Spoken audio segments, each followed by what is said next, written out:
we'll hear more from Tara and her family tomorrow. Our environment correspondent is with me.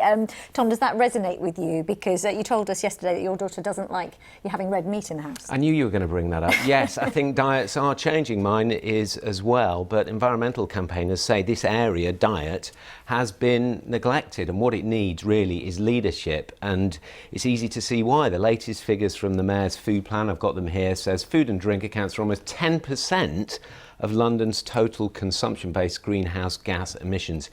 I was speaking to the Mayor a little earlier today. This is what he had to say about diet and whether there should be more leadership on this issue.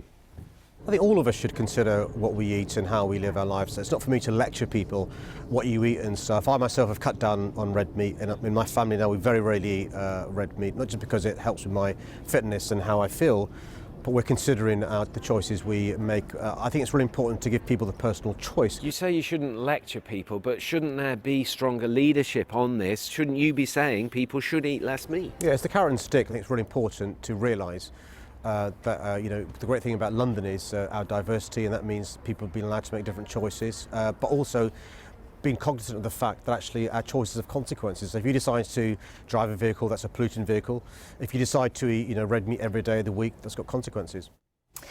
I suppose, Tom, how far can you really tell people what to eat? It's a difficult one, this. Yeah, and that's the challenge, getting people to change. It's not going to be easy. I was reading one report that said people aren't going to go green unless the government goes green with its policies, and they've got to lead by example. I've been speaking to them. They sent me a report today. They're reviewing their food strategy at the moment. They say food choices can have an impact on greenhouse gas emissions, but well-managed livestock provide environmental benefits such as supporting biodiversity. But scientists say if we want to meet these zero carbon targets, then we do need to eat much more lower carbon food.